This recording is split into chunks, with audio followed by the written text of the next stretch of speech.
Bonjour! Aujourd'hui, nous allons travailler sur utile ou inutile. Pour refaire ce dessin, quels sont les feutres qui sont utiles? Alors, il y en a 5, on compte 5 couleurs. Le bleu pour le nuage, le jaune pour le soleil, orange pour le toit, gris pour les murs de la maison et vert pour les portes et fenêtres. Donc ces feutres, les 3 feutres qui restent, sont inutiles. Ils ne servent à rien. Problème. Lilou est née en 2014. Elle a 6 ans. Quel âge aura-t-elle dans 5 ans? Est-ce que dans ce problème, il y a des données qui sont inutiles? Des données qui sont superflues, qui ne servent à rien? Mais sur pause, je donne la réponse. Alors, on sait qu'elle a 6 ans. C'est vraiment très utile, parce qu'on veut savoir quel âge elle aura dans 5 ans. Par contre, son année de naissance, 2014, ça nous est égal, après tout. En tout cas, ça ne va pas nous aider à résoudre le problème et répondre à la question. Puisque, en enlevant ça, on garde ça et on peut tout à fait répondre à la question. Mais sur pause, pour pouvoir répondre à la question, je donne la réponse. Donc, si elle a 6 ans, dans quel âge elle aura dans 5 ans? Eh bien, on fait 6 ans plus 5 égale 11. Donc, la réponse, dans 5 ans, elle aura 11 ans. À partir de ce problème, dans un parking, il y a 15 voitures, 3 vélos, 5 motos et 2 camions. Invente une question. Alors, une question, d'abord, qui utilise les 4 données, les 4 données chiffrées. Donc, 15 voitures, 3 vélos, 5 motos et 2 camions. Mais sur pause, une des questions possibles, c'est, par exemple, combien y a-t-il de véhicules dans ce parking?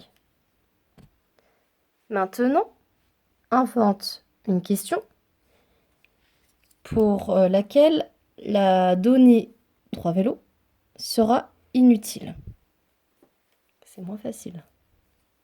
Mais sur pause. Par exemple, combien y a-t-il de véhicules motorisés, c'est-à-dire avec un moteur? Le vélo n'a pas de moteur. Invente maintenant un problème, enfin une question à ce problème, avec 2 données inutiles, 3 vélos étant inutiles et 5 motos étant inutiles. Mais sur pause. Par exemple, combien y a-t-il de voitures de plus que de camions? Voilà, donc parfois dans des problèmes, il y a des données qui sont inutiles, qui ne servent à rien pour répondre à la question, comme on a pu le voir à l'instant. Retiens que si l'on change les données utiles, par exemple le nombre de voitures ou le nombre de camions, pour la dernière question, la question était combien y a-t-il de voitures de plus que de camions? Si on change ces données utiles dans l'énoncé d'un problème, cela change la réponse à ce problème.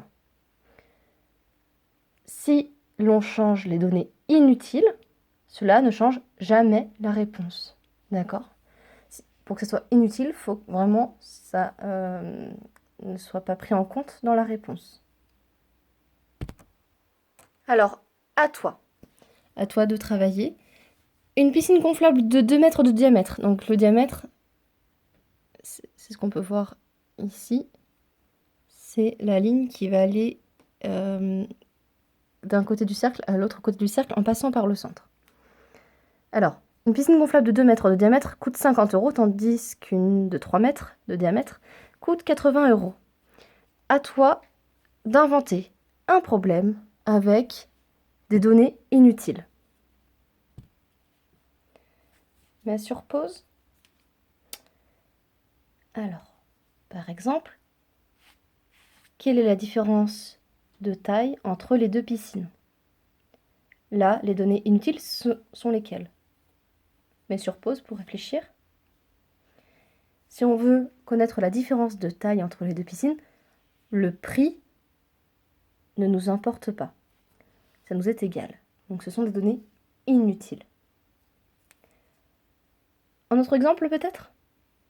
Et sur pause. Donc, autre exemple. Quelle est la différence de prix entre les deux piscines? Là, la taille ne nous importe peu. Donc ce sont des données inutiles. Voilà. Donc je pense que tu vas réussir à faire les exercices qu'on te demande. À bientôt!